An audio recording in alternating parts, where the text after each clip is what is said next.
بسم اللہ الرحمن الرحیم۔ اس ویڈیو میں آپ کو ایک وظیفے کی حقیقت سے باخبر کیا جا رہا ہے۔ آج کل سوشل میڈیا پر رمضان المبارک کے تیسرے جمعے سے متعلق ایک خاص وظیفے پر مشتمل ایک آڈیو پیغام زیر گردش ہے، جس کی نسبت حضرت شیخ الاسلام مفتی محمد تقی عثمانی صاحب دامت برکاتہم کی طرف کی جا رہی ہے۔ یہ وظیفہ اتنا مشہور ہو گیا ہے کہ بعض لوگوں نے اس کی پوسٹیں ڈیزائن کر کے شیئر کی ہوئی ہیں، بعض نے فیس بک پوسٹ بنا کر اسے اپنی وال، اپنے پیج اور مختلف فیس بک گروپس میں شیئر کیا ہوا ہے، بعض لوگوں نے ویڈیو کی شکل دے کر یوٹیوب سے بھی شیئر کیا ہوا ہے، جبکہ واٹس ایپ پر یہ وظیفہ کثیر تعداد میں شیئر کیا جا رہا ہے۔ اکثر لوگ اس آڈیو سے متعلق تصدیق کرنا چاہ رہے ہیں، چنانچہ آگاہ کیا جاتا ہے کہ اس وظیفے کی نسبت حضرت شیخ الاسلام صاحب دامت برکاتہم کی طرف درست نہیں، اور اس آڈیو میں جو آواز ہے وہ حضرت والا کی نہیں ہے۔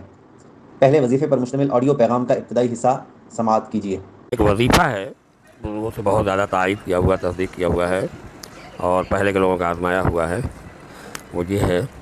لیکن اس کی سب سے بڑی فضیلت جو ہے وہ رمضان میں تیسرے جمعہ کی ہے۔ یہ آواز ہندوستان کے کسی عالم کی ہے۔ اس وظیفے کے حوالے سے حضرت والا اپنے مختلف آڈیو پیغامات میں وضاحت فرما چکے ہیں۔ ایک مختصر پیغام میں حضرت والا دامت برکاتہم نے فرمایا: السلام علیکم ورحمۃ اللہ وبرکاتہ۔ یہ آواز میری نہیں ہے، میں نے ایسا کوئی میسج نہیں دیا، لیکن بہرحال اگر کوئی پڑھے تو کوئی حرج بھی نہیں ہے۔ السلام علیکم ورحمۃ اللہ وبرکاتہ۔ جبکہ ایک تفصیلی پیغام میں حضرت فرماتے ہیں: میرا وہ جو تیسرے جمعہ کے بارے میں میرے نام سے ایک وائس نوٹ چل رہا ہے، مجھے بھی بعض لوگوں نے بھیجا، مجھ سے پوچھا، تو وہ میرا نہیں ہے، ہرگز بھی میری آواز بھی نہیں ہے، میں نے یہ کبھی میسج دیا بھی نہیں۔ اور ایک بات میں آپ سے یہ بھی عرض کر دوں کہ جو مختلف لوگ وظیفے بتاتے رہتے ہیں، مجھے وظیفے آتے ہی نہیں ہیں، اور میں کبھی وظیفہ اس طریقے سے نہیں بتاتا، سوائے ایک مرتبہ وہ میں نے کووڈ کے بارے میں کچھ کہہ دیا تھا۔ لیکن جو اور وظیفے ہیں کہ بھئی شادی کرانے کے لیے کیا ہے، اور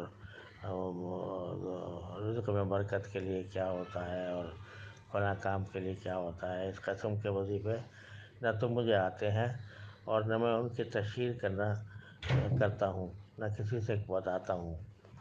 تو یہ جو آ رہا ہے یہ اس کا کوئی تعلق مجھ سے نہیں ہے۔ اور تیسرے جمعہ کی خصوصیت کے ساتھ جو یہ بات کہی جا رہی ہے، مجھے کم از کم اس کی آتھینٹسٹی کا یا اس کی توثیق میں کرنے سے معذور ہوں، لیکن ظاہر ہے کہ جو باتیں کہی گئی ہیں، یعنی درود شریف پڑھنا اور یا دو صورتیں پڑھنا، تو قرآن شریف کی صورتیں تو جب بھی پڑھے آدمی انشاءاللہ جو ثواب کا موجب ہوتا ہے۔ باقی اس کی کوئی خصوصیت تیسرے جمعہ کے ساتھ میرے علم میں بھی نہیں ہے، اور نہ میں نے اس قسم کی کوئی بات کی ہے۔ اور آئندہ بھی ذرا اس بات کا خیال رکھیں کہ عام طور سے جو مختلف کاموں کے جو وظیفے بتائے جاتے ہیں، کہ مثلاً بیماری کا یہ وظیفہ ہے، یا قرضوں کا یہ ادائیگی کا یہ وظیفہ ہے، یا روزگار حاصل کرنے کا یہ وظیفہ ہے، تو یہ میرا مشغلہ نہیں رہا، نہ میرا موضوع ہے، نہ میں اس کے بارے میں معلومات ہے، نہ میں اس کے بارے میں کوئی بیانات یا تشہیر جاری کرتا ہوں۔ السلام علیکم ورحمۃ اللہ وبرکاتہ۔ اس کو زیادہ سے زیادہ پھیلائیں تاکہ صحیح بات لوگوں تک پہنچ سکے۔ جزاکم اللہ تعالی خیرہ۔